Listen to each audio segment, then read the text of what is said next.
اگر اعلیٰ درجے کی تصور کی جانے والی 4 ذاتوں سے تعلق رکھنے والی کسی ہندو کا سامنا پاریہ ذات کی کسی ہندو سے ہو جاتا، مثلا کہ اس کا بدن کسی پاریہ سے چھو جاتا، تو اس کے لیے بالکل اسی طرح غسل واجب ہو جاتا جیسے کہ ہم مسلمان مخصوص صورتحال میں غسل کرتے ہیں۔ تیمور نے ترجمان کے ذریعے ان عورتوں سے پوچھا، کیا تم نے ان سانپوں کو قلعے میں چھوڑ رکھا ہے؟ عورتیں بولی، ہاں، یہ ہمارے ہی چھوڑے ہوئے ہیں۔ تیمور نے ان سے پوچھا، تم نے ان سانپوں کو یہاں کس مقصد کے تحت چھوڑ رکھا ہے؟ عورتوں نے جواب دیا، تاکہ وہ تمہیں قلعے کے اندر داخل نہ ہونے دے۔ تیمور کو جیسے ہی یہ معلوم ہوا کہ قلعے میں کوئی مرد موجود نہیں، تو اس سے پتہ چل گیا کہ وہ بہت جلد قلعے پر قبضہ کر لے گا۔ اگرچہ قلعے کی دیوار اور مرکز میں بنے گھروں کے درمیان ہر طرف پنیر سانپ پھر رہے تھے، مگر پھر بھی تیمور کو یقین ہو گیا تھا کہ اب قلعہ اس کے تصرف میں آنے والا ہے۔ تیمور نے ترجمان سے کہا وہ ان عورتوں کو بتا دے کہ تیمور ان سے لڑنا نہیں چاہتا، حالانکہ ان کے چھوڑے ہوئے سانپوں نے گزشتہ رات اس کے متعدد سپاہیوں کو ڈس لیا تھا۔ اگر وہ سپیرنے اپنے چھوڑے ہوئے سانپوں کو واپس بلا لے اور قلعے کو اس کے سپرد کر دے تو وہ ان کے جرم کو معاف کر دے گا۔ اگرچہ پھر بھی وہ قلعے کو تو مسمار کر دے گا، مگر ان عورتوں کو اپنے سپاہیوں میں تقسیم نہیں کرے گا۔ لیکن اگر انہوں نے اپنے سپاہیوں کو واپس نہ بلایا اور قلعے کو اس کے حوالے نہ کیا تو وہ اپنی روایت کے مطابق سب عورتوں کو اپنے سپاہیوں میں تقسیم کر دے گا، کیونکہ ایسی صورت میں وہ ہر بھی کافر تصور ہوں گی۔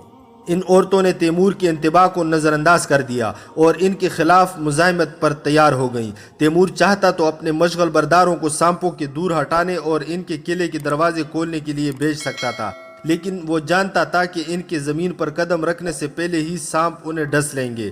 تیمور کو پتا تھا کہ جب کوئی پنیر سانپ حملہ کرنے کے لیے تیار ہو تو اس کے ڈسنے کے لیے وار کرنے کی رفتار انسان کے پلک جھپکنے سے بھی کم وقت لیتی ہے۔